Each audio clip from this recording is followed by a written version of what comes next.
The Red Death had long devastated the country. No pestilence had ever been so fatal or so hideous. Blood was its avatar and its seal, the redness and the horror of blood. There were sharp pains and sudden dizziness, and then profuse bleedings at the pores with dissolution. The scarlet stains upon the body, and especially upon the face of the victim, were the pest ban which shut him out from the aid and from the sympathy of his fellow men. And the whole seizure, progress, and termination of the disease were the incidents of half an hour. But the Prince Prospero was happy and dauntless and sagacious. When his dominions were half depopulated, he summoned to his presence 1,000 hale and light-hearted friends from among the knights and dames of his court, and with these retired to the deep seclusion of one of his castellated abbeys. This was an extensive and magnificent structure, the creation of the prince's own eccentric yet august taste. A strong and lofty wall girdled it in. This wall had gates of iron. The courtiers, having entered, brought furnaces and massy hammers and welded the bolts. They resolved to leave means neither of ingress or egress to the sudden impulses of despair from without or of frenzy from within. The abbey was amply provisioned. With such precautions, the courtiers might bid defiance to contagion. The external world could take care of itself. In the meantime, it was folly to grieve or to think. The prince had provided all the appliances of pleasure. There were buffoons, there were improvisatori, there were ballet dancers, there were musicians, there were cards, there was beauty, there was wine. All these and security were within. Without was the Red Death. It was towards the close of the 5th or 6th month of his seclusion, and while the pestilence raged most furiously abroad, that the Prince Prospero entertained his 1,000 friends at a masked ball of the most unusual magnificence. It was a voluptuous scene, that masquerade. But first, let me tell of the rooms in which it was held. There were 7, an imperial suite. In many palaces, however, such suites form a long and straight vista, while the folding doors slide back nearly to the walls on either hand, so that the view of the whole extent is scarcely impeded. Here the case was very different, as might have been expected from the Duke's love of the bizarre. The apartments were so irregularly disposed that the vision embraced but little more than one at a time. There was a sharp turn at every 20 or 30 yards, and at each turn a novel effect. To the right and left, in the middle of each wall, a tall and narrow Gothic window looked out upon a closed corridor which pursued the windings of the suite. These windows were of stained glass, whose color varied in accordance with the prevailing hue of the decorations of the chamber into which it opened. That at the eastern extremity was hung, for example, in blue, and vividly blue were its windows. The second chamber was purple in its ornaments and tapestries, and here the panes were purple. The third was green throughout, and so were the casements. The fourth was furnished and lit with orange, the fifth with white, the sixth with violet. The 7th apartment was closely shrouded in black velvet tapestries that hung all over the ceiling and down the walls, falling in heavy folds upon a carpet of the same material and hue. But, in this chamber only, the color of the windows failed to correspond with the decorations. The panes here were scarlet, a deep blood color. Now, in no one of the 7 apartments was there any lamp or candelabrum amid the profusion of golden ornaments that lay scattered to and fro or depended from the roof. There was no light of any kind emanating from lamp or candle within the suite of chambers. But in the corridors that followed the suite there stood, opposite to each window, a heavy tripod, bearing a brazier of fire that projected its rays through the tinted glass and so glaringly illumined the room.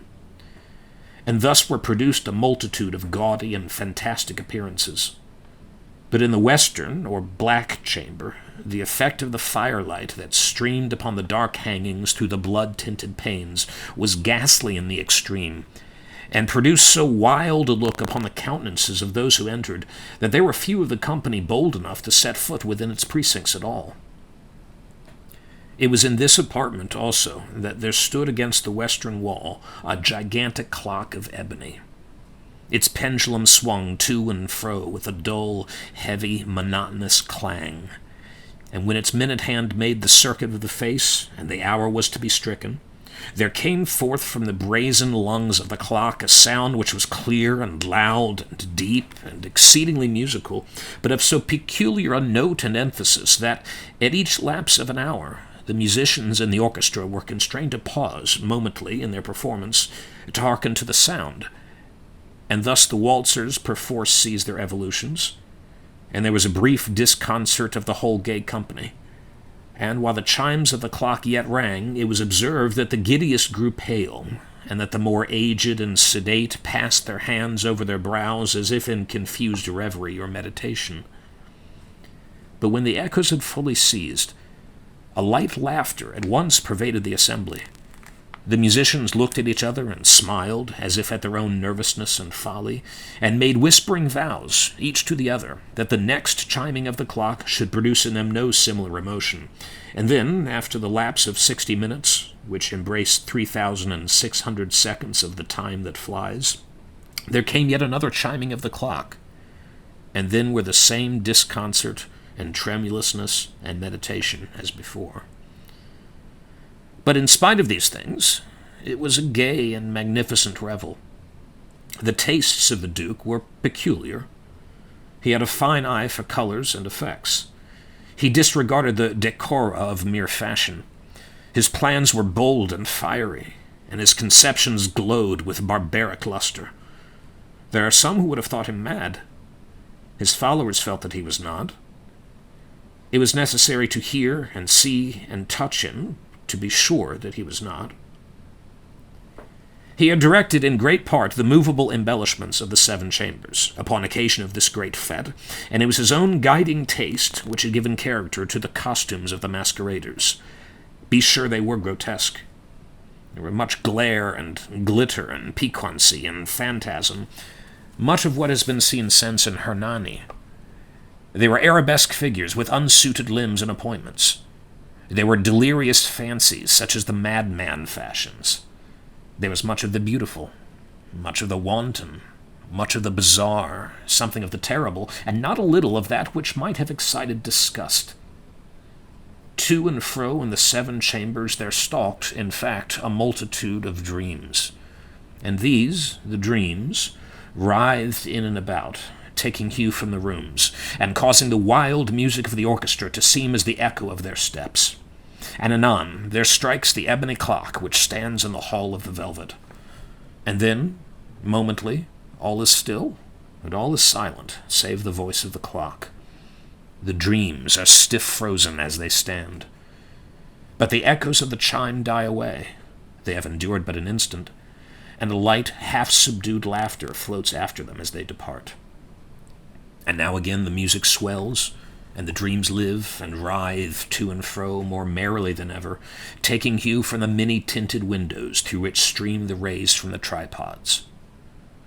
But to the chamber which lies most westwardly of the 7, there are now none of the maskers who venture, for the night is waning away, and there flows a ruddier light through the blood-colored panes, and the blackness of the sable drapery appalls. And to him whose foot falls upon the sable carpet, there comes from the near clock of ebony a muffled peal more solemnly emphatic than any which reaches their ears who indulge in the more remote gaieties of the other apartments. But these other apartments were densely crowded, and in them beat feverishly the heart of life.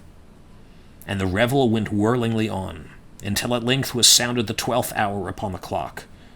And then the music ceased, as I have told, and the evolutions of the waltzers were quieted, and there was an uneasy cessation of all things as before.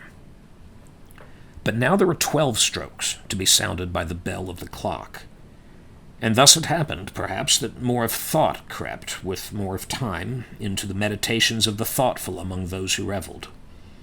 And thus again it happened, perhaps, that before the last echoes of the last chime had utterly sunk into silence, there were many individuals in the crowd who had found leisure to become aware of the presence of a masked figure which had arrested the attention of no single individual before. And the rumor of this new presence having spread itself whisperingly around, there arose at length from the whole company a buzz or murmur, expressive at first of disapprobation and surprise, then finally of terror, of horror, and of disgust. In an assembly of phantasms such as I have painted, it may well be supposed that no ordinary appearance could have excited such sensation. In truth, the masquerade license of the night was nearly unlimited, but the figure in question had out-Heroded Herod, and gone beyond the bounds of even the prince's indefinite decorum. There are chords in the hearts of the most reckless which cannot be touched without emotion. Even with the utterly lost, to whom life and death are equally jests, there are matters of which no jest can be properly made. The whole company, indeed, seemed now deeply to feel that in the costume and bearing of the stranger neither wit nor propriety existed. The figure was tall and gaunt, and shrouded from head to foot in the habiliments of the grave. The mask which concealed the visage was made so nearly to resemble the countenance of a stiffened corpse that the closest scrutiny must have had difficulty in detecting the cheat. And yet all this might have been endured, if not approved by the mad revelers around, but the mummer had gone so far as to assume the type of the Red Death. His vesture was dabbled in blood, and his broad brow, with all the features of the face, was besprinkled with the scarlet horror. When the eyes of the Prince Prospero fell upon this spectral image, which with a slow and solemn movement, as if more fully to sustain its role, stalked to and fro among the waltzers, he was seen to be convulsed, in the first moment, with a strong shudder, either of terror or distaste, but in the next his brow reddened with rage. "Who dares?" he demanded hoarsely of the group that stood around him. "Who dares thus to make mockery of our woes? Uncase the varlet, that we may know whom we have to hang tomorrow at sunrise from the battlements. Will no one stir at my bidding? Stop him and strip him, I say, of those reddened vestures of sacrilege." It was in the eastern, or blue chamber, in which stood the Prince Prospero as he uttered these words. They rang throughout the 7 rooms loudly and clearly, for the prince was a bold and robust man, and the music had become hushed at the waving of his hand. It was in the blue room where stood the prince, with a group of pale courtiers by his side. At first, as he spoke, there was a slight rushing movement of this group in the direction of the intruder, who at the moment was also near at hand, and now, with deliberate and stately step, made closer approach to the speaker. But from a certain nameless awe with which the mad assumptions of the mummer had inspired the whole party, there were found none who put forth hand to seize him, so that, unimpeded, he passed within a yard of the prince's person. And, while the vast assembly, as if with one impulse, shrank from the centres of the rooms to the walls, he made his way uninterruptedly, but with the same solemn and measured step which had distinguished him from the first, through the blue chamber to the purple, through the purple to the green, through the green to the orange, through this again to the white, and even thence to the violet, ere a decided movement had been made to arrest him. It was then, however, that the Prince Prospero, maddening with rage and the shame of his own momentary cowardice, rushed hurriedly through the 6 chambers, while none followed him on account of the deadly terror that had seized upon all. He bore aloft a drawn dagger, and had approached, in rapid impetuosity, to within 3 or 4 feet of the retreating figure, when the latter, having attained the extremity of the velvet apartment, turned suddenly round and confronted his pursuer. There was a sharp cry, and the dagger dropped gleaming upon the sable carpet, upon which instantly afterwards fell prostrate in death the Prince Prospero. Then, summoning the wild courage of despair, A throng of the revelers at once threw themselves into the black apartment, and, seizing the mummer, whose tall figure stood erect and motionless within the shadow of the ebony clock, gasped in unutterable horror at finding the grave cerements and corpse-like mask which they handled with so violent a rudeness untenanted by any tangible form. And now was acknowledged the presence of the Red Death. He had come like a thief in the night, and one by one dropped the revelers in the blood-bedewed halls of their revel, and died each in the despairing posture of his fall. And the life of the ebony clock went out with that of the last of the gay, and the flames of the tripods expired, and darkness and decay and the Red Death held illimitable dominion over all.